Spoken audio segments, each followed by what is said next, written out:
Hello friends, जायका रितुका में आपका स्वागत है। तो चलिए आज हम बनाते हैं आलू पैटीज जो कि आसानी से बनकर तैयार हो जाते हैं।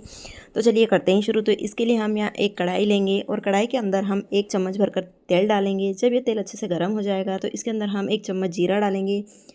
जब ये जीरा अच्छे से तड़क जाएगा तो इसके अंदर हमें एक मीडियम साइज़ का प्याज, जैसे कि हमने यहाँ बारीक बारीक कट करके रख लिया है, इसे भी डाल देंगे। और 3 से 4 हरी मिर्ची, इन्हें भी बारीक कट कर डाल देंगे। और अब हम इसे सुनहरा गोल्डन ब्राउन होने तक अच्छे से भून लेंगे। यहाँ अच्छे से गोल्डन ब्राउन करना है।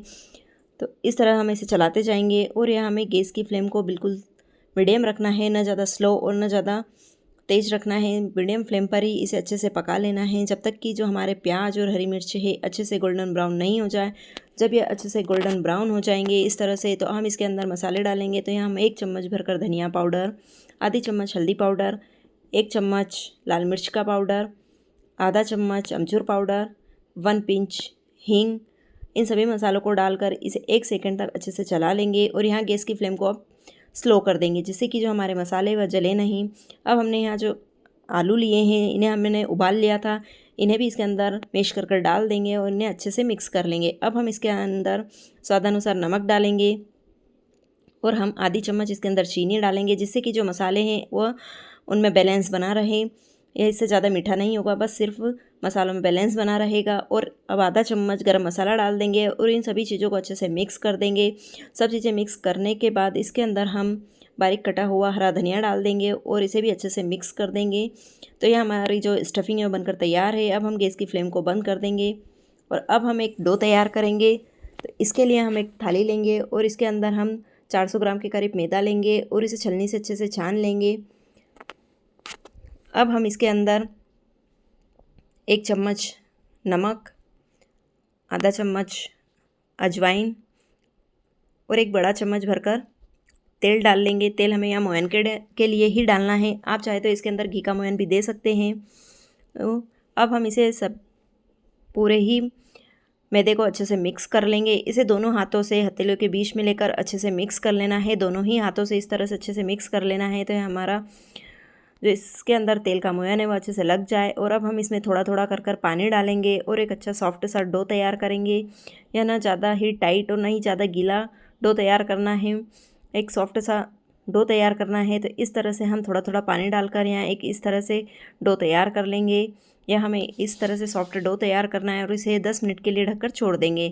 अब हम यहाँ एक स्लरी तैयार करेंगे। तो इसके लिए हम एक कटोरी लेंगे और कटोरी के अंदर हम 1 चम्मच घी डालेंगे और इसके अंदर हम 1 चम्मच मैदा डाल देंगे और इसे अच्छे से मिक्स कर लेंगे।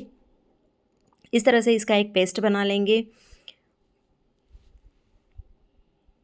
और अब पेस्ट बनाने के बाद 10 मिनट के बाद हम जो हमने यहाँ मैदा लगा कर रखा है इसे अच्छे से हाथ से गूँथ लेंगे और इसे अच्छा चिकना कर लेंगे। अब हम इसे 4 भागों में बांट लेंगे। इस तरह से हमें इसे 4 भागों में डिवाइड कर लेना है और इसकी गोल गोल लोई बना लेना है इस तरह से। तो आप भी एक बार इस तरह से आलू पैटीज बनाकर ज़रूर ट्राई कीजिए। तो इस तरह से हम लोई बना लेंगे और एक लोई की इस तरह से पतली रोटी बेल लेंगे और जो हमने स्लरी तैयार करके रखी है इसे पूरी रोटी पर फैला देंगे। इसे पूरी ही रोटी पर अच्छे से फैला देना है। और एक और हमने यहाँ बनाकर रखी है जो रोटी, उसे भी इसके ऊपर ही चिपका देंगे। इस तरह से एक के ऊपर एक हमें लगा देना है और अब हल्के हाथों से, बिल्कुल हल्के हल्के हाथों से इसे बेल लेना है। ज़्यादा जोर लगाकर नहीं बेलना है, बिल्कुल हल्के हाथों से ही इसे बेलना है। और इसके ऊपर फिर से एक बार हम स्लरी लगा देंगे, इसे भी पूरी तरह फैला देंगे। और अब हम इसे इस तरह से फोल्ड करेंगे और जो हमने यहाँ पेस्ट बनाकर रखा है उसे इसके ऊपर चिपका देंगे। और इस तरह से हम इसे फोल्ड करते जाना है जिससे कि जो परतें हैं वह अच्छे से बनेगी। और इस तरह से जो पेस्ट है वो लगाते जाएंगे और इसे फोल्ड करते जाएंगे। तो इस तरह से हमने यहाँ 4 बार इसे फोल्ड कर लिया है। अब हल्के हल्के हाथों से इसे बेल लेंगे। इसे हम हल्के हाथों से ही बेलेंगे। तो इस तरह से हम इसे अच्छे से बेल लेंगे और अब हम इसे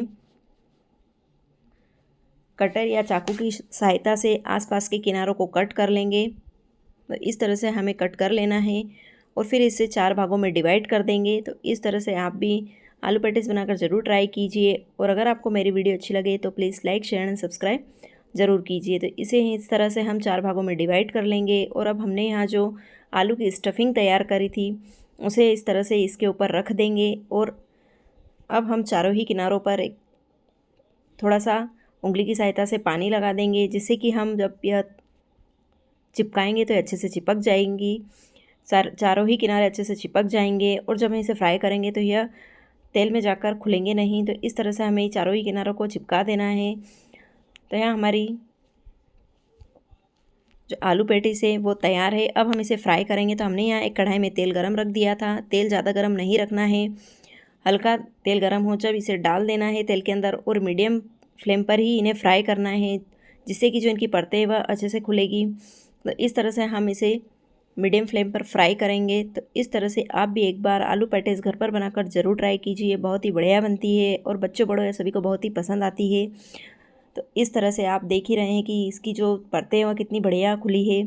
तो यह हमारे गर्मा गर्म आलू पैटीज़ बनकर तैयार है। तो इसे आप हरे धनिए की चटनी, इमली की चटनी या टमाटो सॉस के साथ सर्व करें और एक बार आप भी गर्मा गर्म इस तरह से आलू पैटीज़ बनाकर ज़रूर ट्राई करें।